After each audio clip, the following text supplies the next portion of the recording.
The METUS Tech Show.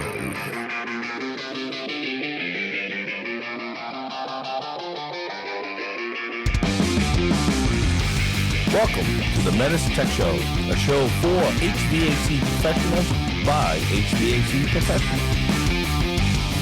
I like how you guys bounce back and forth between heat pump talk and food talk. The METUS Tech Show. Mitsubishi. So, Will, where'd you grow up? I grew up in South Mississippi, right there on the coast. All right, so tell us about some eats. Yeah, a lot of seafood, a lot of country cooking. All right. Hamburger steak, country fried steak, po' boys. Po' boys. I saw you were like in the Biloxi Gulfport area. Exactly. So during the first Gulf War, I was in the National Guard, and I went to Biloxi, Keesler Air Force Base, for 6 months. And po' boys. I remember going up to the lady, and I go, "What's a po' boy?" And she goes, "Where you from, darling?" And I said, "I'm from Boston." She goes, "It's a grinder." And she said it right. She goes, Yeah. she goes, grinder, Yes. or it's a grinder or a sub. I said, okay, but they're they would. great. And if there's some type of dressing they put on there, depending on what you get. Like usually you go up. All right, I forgot. What's on a po' boy? A po' boy is a sub. Yeah. Well, in New England, a grinder is a sub that's cooked. You put it in the oven to heat it up. If it's not heated, it's a sub. That's how wide. But there could be anything on it, like tuna fish or tuna fish, steak it could be or Italian. So no matter the stuff and the bread. Right. Okay. Exactly. It doesn't matter. It's like a sub. What kind of sub? There's different kinds. And shrimp po' boys are pretty big. Yeah, I'll down there speak for 'cause- the locals. Fried shrimp, sautéed shrimp, but one of the biggest ones, and you would never think of it, is roast beef and gravy po' boys are absolutely Yes. one of the best. And this is the thing you got to know about po' boys, though. The bread, the French bread, a real po' Yes. boy is going to come. The bread's going to come from Louisiana. Yes. Okay. wow. So they import it on a regular basis to all the shops. You can even some of the Walmarts. Wait a minute. You can find them. Is it imported from France? No, it's imported from Louisiana. Okay. Do they charge tariffs? I don't- Orleans? I don't think they consider that an import. That's not well. It's an import to us. That's where my mind went. Okay, so Louisiana. There's no tariffs on the bread. Louisiana French bread.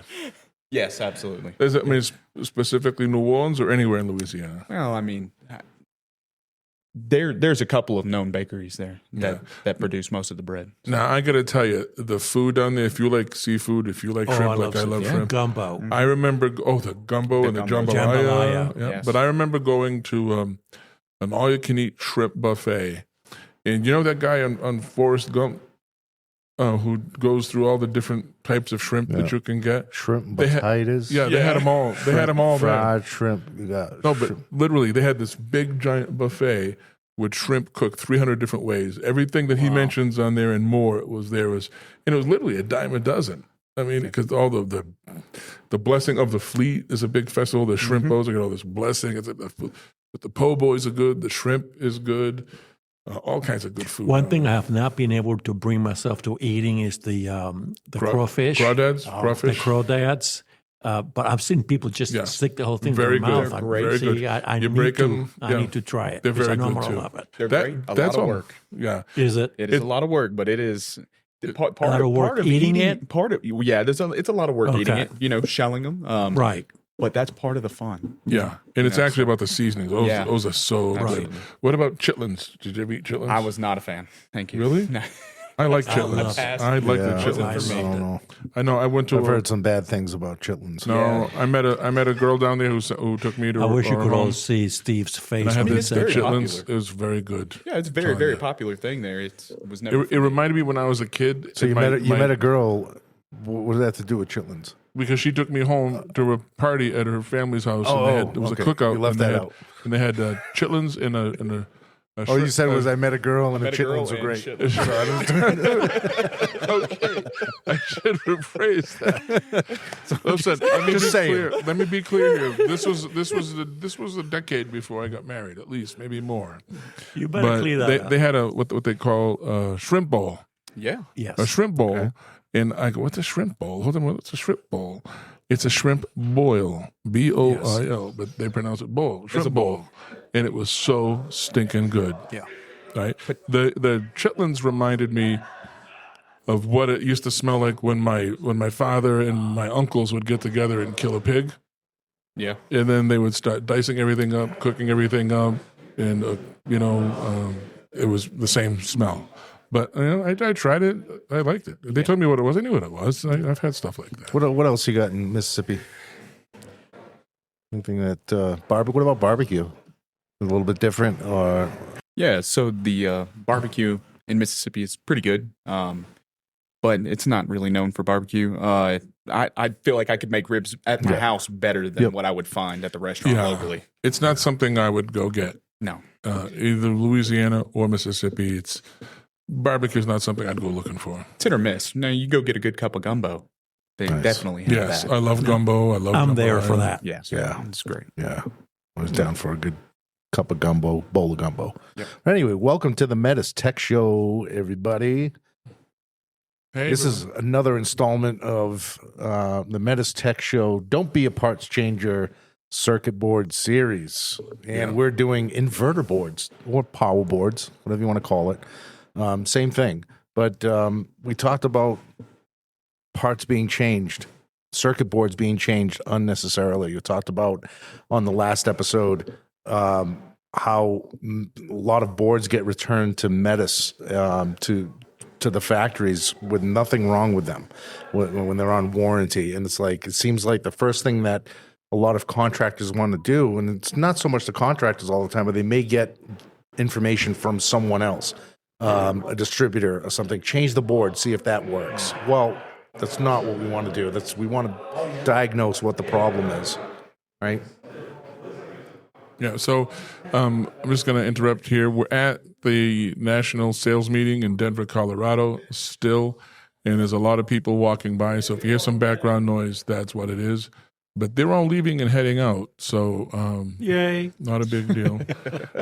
So anyway, yeah, back to the topic. We started off 2 weeks ago talking about the control board.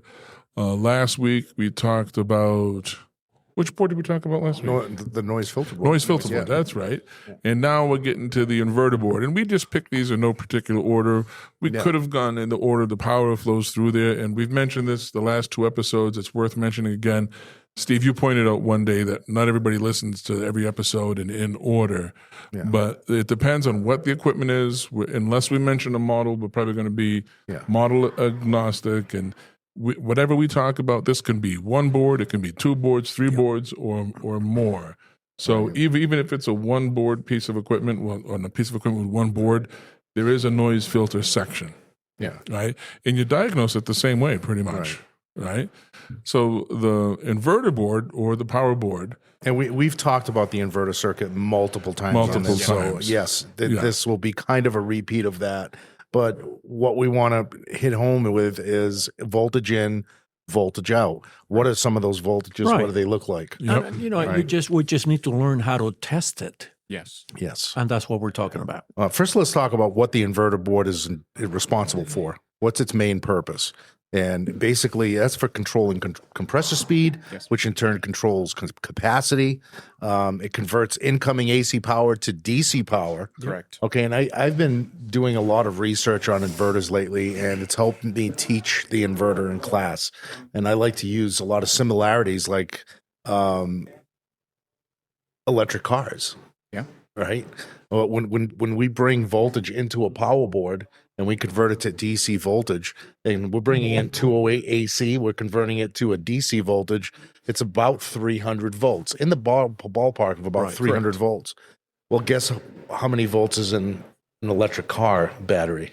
About 300 to 400 volts DC.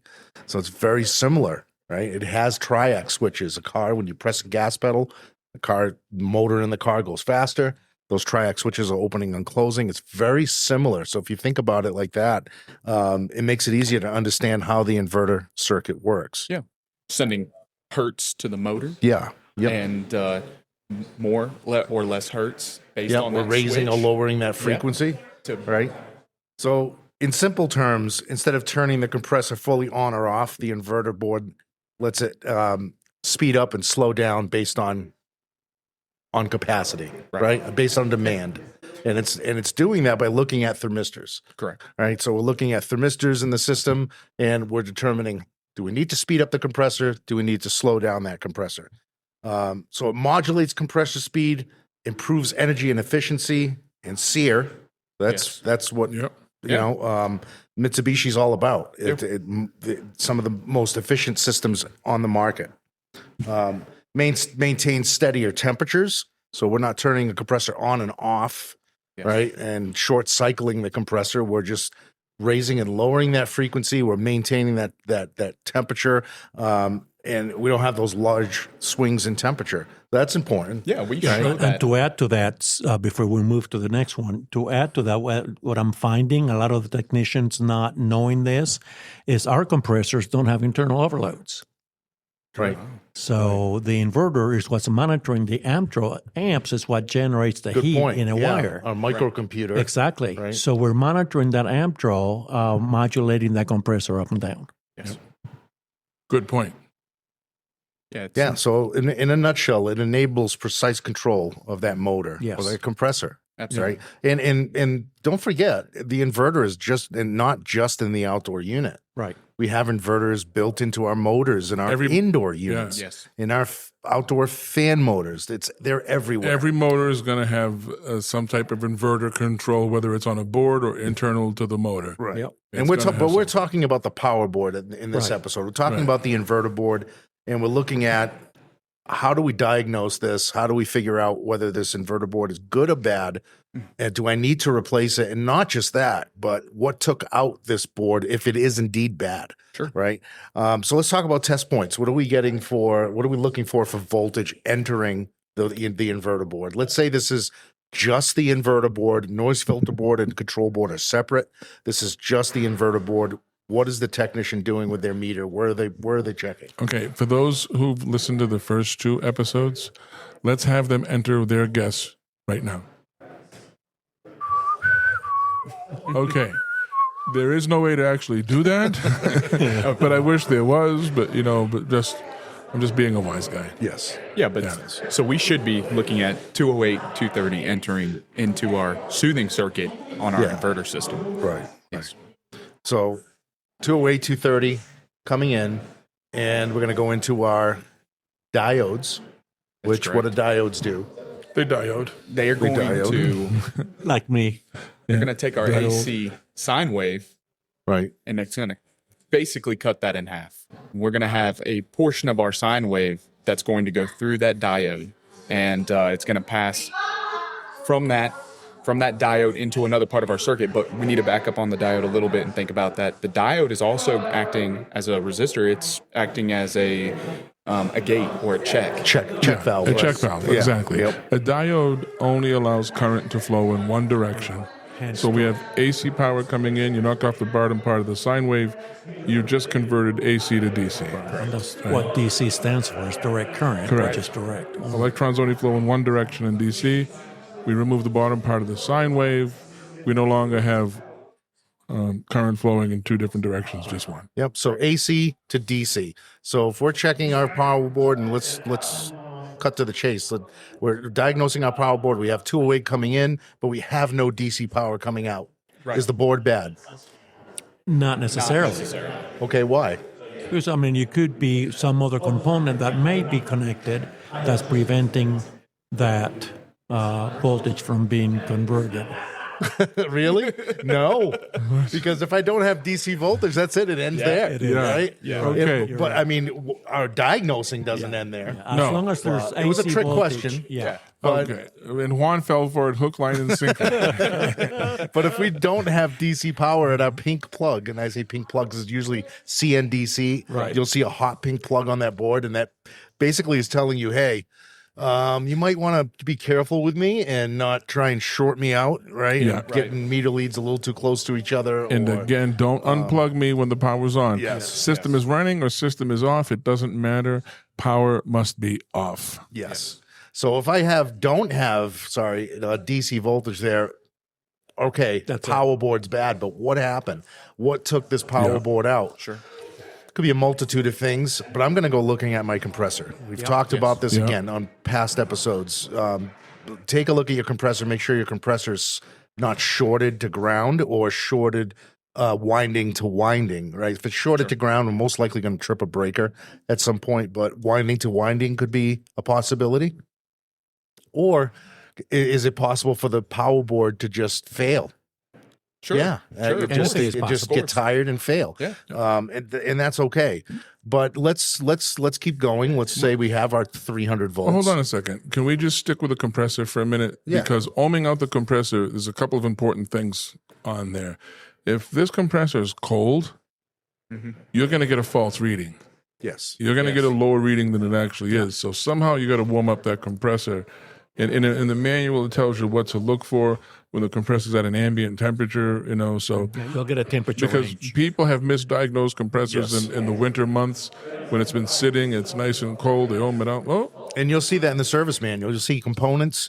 Please ohm out this component at 68 degrees ambient. Yes. How can a contractor do that when it's 10 degrees out, or like right now it's like 20 degrees here in Denver, and you're a technician, you're outside, you're working on an outdoor unit? Well, you got to get kind of crafty. You got to get a heat gun, a heat lamp, or Heat something. blanket, they have heat Warm that blankets now, compressor yeah. up. Yes. And you're looking for, it's a 3-phase compressor, so you're going to ohm it just like a typical 3-phase compressor, winding to winding. You're looking at the same resistance across all 3 windings, and you're looking for over 1 million ohms to ground with a good megometer. okay. You can't say 1 million unless you put your pinky 1 there. million for fillion, but yes. Yeah, we're not on video, but your doctor, you got to do your Dr. Evil pinky. Pinky finger to the 1 corner of your mouth. million ohms. Yeah, so we're looking for over 1 million ohms, and typically what we recommend is a setting of 500 volts on the megometer. You'll have 2 settings on a typical fluke megometer, 500 volts or 1,000 volts. We're looking at a setting of 500 volts and find a good ground on your compressor. Scrape the paint away if you need to. Check your compressor out. But we've had other episodes on diagnosing compressors. I can remember Aventura, Miami, Aventura. We have that episode that you can go back probably a couple of years. And that's one of the last ones that Roland was on, how to diagnose compressors. So definitely check that You episode had a good out. memory. I don't remember. I have no idea what we talked about last week. Never mind 2 years ago. Oh yeah. That's a classic, that episode. But anyway, moving on, we have 300 volts in the ballpark of about 300 volts after our diodes, and now we're going to go into and unless the noise filter board is separate, we could have some more. Yeah. It depends on the model. We could have some more reactors and smoothing capacitors on that power board. Yes. Right. So again, we're going through a reactor that is going to clean up any bad harmonics, any electrical noise in the system, and we're trying to prevent that from going into the motor, Correct, and also from going back out of the system and into the house, the breaker panel. Right. Right. What about And then the smoothing capacitors, we're going to smooth that circuit out. And we're trying to get rid of, if you looked at the sine wave, we're trying to get rid of that ripple effect, those peaks and valleys in that sine wave. We're trying to make a straight line, a straight sine nice and sine smooth. wave, Yeah. right? Smooth that DC circuit out, because we're going into the next step is our triac switches, and there are 6 of them. IGBTs, Yes. insulated gate bipolar Low transistors, transistors, yeah. right? Yes. And they open and close how many times per second? a bazillion? A bazillion, Yeah. million, A billion, billion. billion. No, they open and close very fast, right? Depending on the frequency, actually, Yes. right? When a compressor starts out at a low frequency, they're opening and closing at a certain amount per second, and then as the compressor speeds up, frequency increases, and that frequency now isn't limited to 60 hertz. No. It can go from anywhere from 0 to 130 hertz. Right. So depending on the model, depending on the mode, usually heating, we're running at higher frequencies. Right. Cooling, we may run at a lower frequency. But again, it all depends on the model that we're working on. Correct. But the big question that everybody has is, what is the voltage coming out of those triac switches, out of those inverter, That's a good question. out of the inverter to the compressor? Yeah. What the voltage is does not matter. Right. We don't care what reading you get out of there. What we care about is that you get equal readings. And In it's some of the voltage. manuals say plus or minus 10%, some say plus or minus 5, but it's going to be pretty close. And it's going to And fluctuate. but forget what the voltage is. It's going to be balanced. The common relationship is that they're all three readings are balanced. And that when I say three readings, that's U, V, and W. Yes. U, V, and W is what we call T1, T2, and T3 on a compressor. Right. They cannot be changed. We talked about this before as well. They cannot be swapped. It's not going to make the compressor run backwards. Nope. Especially with a scroll, they don't like to run backwards. Right. So You'll we know it. definitely Yes. don't want to do Yes. that. And you're probably going to get an overamp error code if you happen to wire it Yes. incorrectly. Definitely. And that happens quite a bit. Yeah. We know, and when you get an overamp, and I've seen this firsthand, when you get an overamp condition, the ones that I've experienced that come to mind, I didn't even know the compressor started. Right? Yeah. I didn't even hear the compressor mechanically run. It happens very quickly. Yeah, it's just I'm waiting for a startup, and all of a sudden there's a fault code and it's an overamp. So don't think the compressor has to run for that. Yeah, you'll never see it with an amp probe. Right. Because the inverter is so much quicker at Yes. detecting it that it shuts it off immediately. Yeah, and the other thing you want to be careful about UV and W, and if you got a PSC compressor, it's common start and run. But Right. I'm just comparing apples to oranges here. It's UV and W, and as you said, you don't swap any of them. But I have actually taken voltage readings at a PSC compressor from common to start to run right at the compressor terminals. Not a big deal. Yes. Don't do that with an No. inverter compressor. It's a simulated AC voltage. For all intents and purposes, it's DC, high voltage Absolutely. DC. Right. But it walks, talks, smells, and sounds and acts like AC. If you take your meter leads, and you kind of touched on this a second ago, Steve, if you take your meter leads and you put it between U and V, it's going to arc. And I've seen guys do this in class, no matter how many times I tell them, don't do it. If you cross the meter leads. No, if you put the meter leads, If they're close if together. they're close enough, which they will be, Right. they will be, Yeah. and there's a bright flash and a loud bang. It sounds like a gunshot, and that you just ruined something. Right. Yeah. So we shouldn't be, especially with small compressors where the terminals. Now we're talking commercial compressors. You may get away with putting your meter leads on U and V I and wouldn't W, do it. but is there a safer place to check?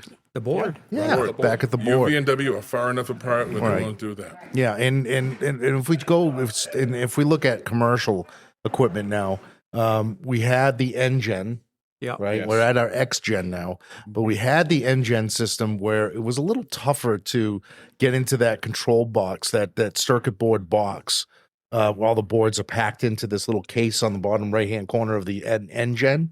It was a little tougher to check, but now we're back to the X-Gen, back to the old school way of checking the boards. Are all right in front of you, right? So nice. So now we have lugs that we can check. Yes. So with commercial equipment, it's a lot more forgiving with where we can test. Absolutely. Little tougher with M&P equipment. We got to kind of take panels off and Take the top off. and Yeah. look around. But what about an inverter checker?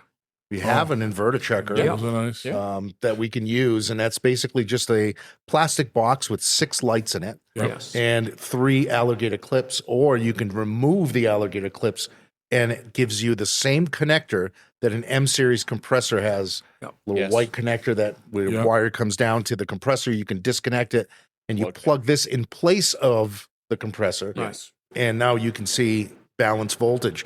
What does it look like on the inverter checker? It's 6 lights that should all light up solid. Same intensity. Yes. They're solid to the naked eye. Yes. But because you're right, because those IGBTs are closing at a bazillion times a second, your eye can't see that.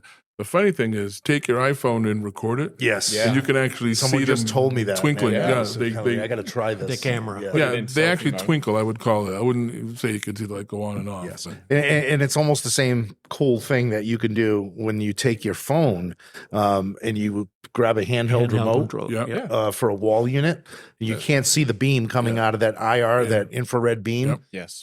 coming out of that remote. But if you look at it with your phone camera, you can see a purple light coming out of that. And that's a good way of checking the remote. Yes. I show that in class, or I used to, when I used to teach M&P. It's been a long time ago. All right. Students like that little. Good information, but let's back up a little bit, right? I want to go back to the 300 volts DC. Yeah. I've got 208, 230, either single phase or three phase coming in. And let's just say, what are some of the diagnostic clues or the tips that we can give people on where we should go? So let's just say I do have 0 volts DC. Sure. Right? Yeah, right there and then I know my board is not doing what it's supposed to do. Does the board have fuses? Between AC and DC, no. No. Not between. Okay. No, Yeah, not on this not, board. not at least on our equipment. Okay, so I'm looking somewhere on the board. Yes. Yeah. It could be the rectifier failure, it could be an open or a short somewhere. Well, Something behind on that board. let's back up a second. No DC voltage out of my inverter board. I have no lights on any other boards. Correct. Because that is the Yes. sole source Yep. of DC voltage. Yep. We take that and we drop that 300 volts DC down to a multitude of different DC Yes. voltages. We talked about that last week or the Yeah. week before, but I wouldn't talk about it before. Five volts DC, 7 volts DC, 12 volts DC for our or 12 to 12 to 13 15, no, 15. for our LEVs, And right? relays, 30 volts for MNet. MNet if Yeah. the system has MNet. Bouncing 12 to 24 volts on Yes. S2 and S3. Yeah. So if we don't have DC voltage coming out of our power board, guess what? We have nothing. No None of lights. that. Yeah, I've always, there's obviously some type or types, a bunch of transformers on this board that are going to step down those voltages to whatever we need, and they're all DC voltages. So yeah, so without that, that's blown. There's nothing else. It looks like the whole system's dead. Yeah. Yeah. So as a safety precaution, don't think that when you open up, say you take a panel off a unit, you see no lights, that you can go in there and start sticking your hands in there. Yeah. Means that there's no voltage. No, you could have Oh, yeah. 208 Don't do that. coming in It and still makes you swear. Yep. yeah, you're just losing it after the DC diodes, after the rectifier. Right. Yeah. So What about if you get something other than 300 volts DC? okay, so there is a threshold. So that's a good point. So our min and max voltage on our nameplate, Yep. if that is extremely low, if our incoming voltage is extremely low, we could have extremely low DC voltage. Yes. But there is a formula to figure out what your DC voltage exactly should be based on incoming voltage. The incoming voltage that you read, the power supply. Yes. L1 and L2. 208.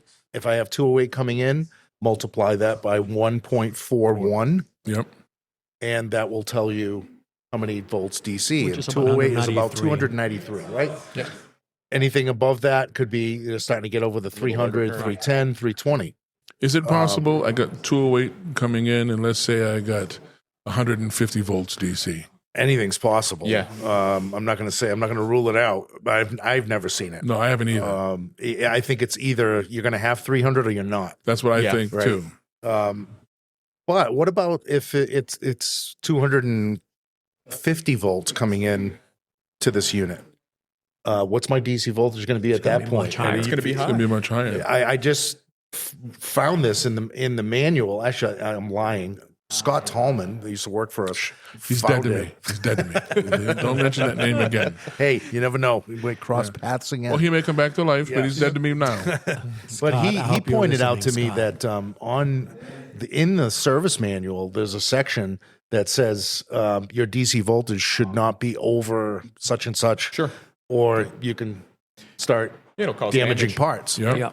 So that was like, really? I've never read that. And then sure enough, it was in there. Yeah. So if you have a very high DC voltage, start checking your incoming voltage Yeah. and see Yes. what's going on. Now, can your DC voltage increase when the compressor's running? It does. Yeah. It does. So you could have 310, 320 volts and at Yeah. your rectifier, your DC bus bar, but when the system actually gets up and runs, your DC voltage increases even more, and now you start cooking boards. Now you Yeah. start smoking boards. So again, it all comes back to what is your incoming voltage? Yes. Always. You should be checking that on startup.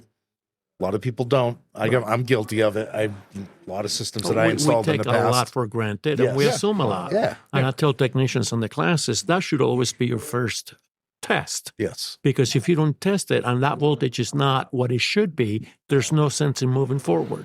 So in my mind, I'm looking for two voltage tests on the inverter board. Correct. DC voltage. Well, Right. let's go back. 208 coming in. Right. Make sure we have that. Now I'm looking for 300 volts DC. coming out of the unit DC. And if I have that, what's the next voltage check in line? Balance voltage Sure. Yeah. out of the inverter, right? Absolutely.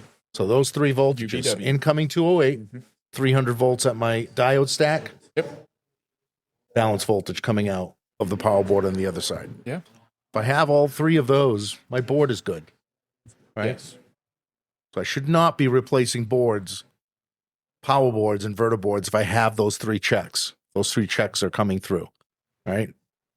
Absolutely. Absolutely. Good. What else? What's next? We've talked about compressor resistance. Yep. Yeah. We did We've that. talked about that. We've talked about inverter. Talk about inverter temperature.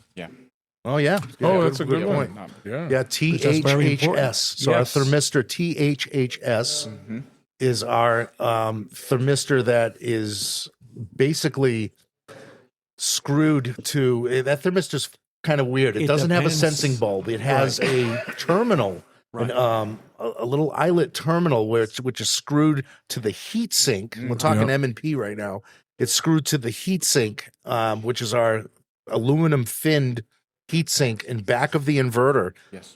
where the condenser fan motor pulls air in, blows air across that heat sink. That's how we cool the Yes. inverter. It has to be there because this creates quite a bit amount of heat. Yes. Because all that stuff that's going in there. Just imagine if you could take a light switch and open and close it a bazillion times a second. Yeah. It's gonna You're get gonna hot. it's gonna get nice and hot. And So the faster the compressor is running, the more output the inverter board has. right. So the hotter it's going to get. So we got to get rid of that heat so it doesn't fry the board, and there's going to be some type of what's the word I'm looking for? You just said it. There's going to be some type of heat sink there. Yes. Thank you. Yeah. And by the way, if you do replace a board because it's defective, and it comes with paste, that paste is to help transmit. There's to help conduct that heat to that heat sink. So make sure you use that paste. Don't just throw that tube out. That's just a little side Don't note. use old thermal paste. yeah. Right, Yeah. no. So We all know Austin Bloom. He's awesome. He's been on the show a bunch of times. Well, a couple of years ago, I happened to be walking through TSA, which is some of the smartest people in the company. And when I go to Swanee, Georgia, besides you guys, I go walking through those cubicles and rub elbows with those guys and talk to them. And Austin said, "Hey, do me a favor. Next time you're on the podcast, tell the guys, tell the listeners to start using the tube of heat paste that they're not using." And I'm like, "Oh, really?" I'm like, "How do you know they're not using it?" Well, what's happening is they're replacing power boards. When they have to replace a power board, they'll see paste, leftover paste, and they think that's No, enough. it's not enough. paste. Not enough. And there's It's a never. process, and there's actually a couple of really cool YouTube videos on how to apply heat paste to a power board, and you're supposed to clean off the old heat Yes. paste Yes. and put a nice fresh layer of heat paste on the back of that IPM intelligent power module. It looks like a microprocessor chip. And it's got a bunch of spider connections. We call them spider connections to the board. Yes. That chip gets so hot, if you don't have enough heat paste, it won't transmit that or let that heat sink in. Yeah, it will not right? reject the It's heat. not going to reject the heat. and that board's properly. going to fry. You'll be Right. back there Fry. very soon. Yeah. Yes. Use the paste. One more point about the heat sink. It's a maintenance thing. Is because if the heat sink gets full of dust, Leaves, bugs, critters get in anything. there and Yes. build their nests, you're not going to have heat rejection either. Right. Yeah. Right. Oh, and then you've got to think in the wintertime, that's going to be a nice warm place. That Yes. rodents and bugs are like, oh, I'm going to hang out over here. So keep it clean. But the paste is the important thing, though, because I remember Austin saying that. So we're back to the THHS, right? That's going to sense that temperature to make sure it doesn't overheat. Yep. If that throws you a fault code and it does overheat, if you got to take care of why. Like what we just talked Also, replacing power boards is kind of tricky because there are anywhere from 4 to 8 screws Yep. that hold that to the heat sink. And if you happen to drop a screw down behind and say, "Oh, well, It's okay. that's okay, we'll That's leave an it in extra there," screw, and that screw yeah. fell into the connections Yeah. of Take that it out. IPM, Yes. you're going to hear a loud bang when you turn that back on. I've seen Take it it out.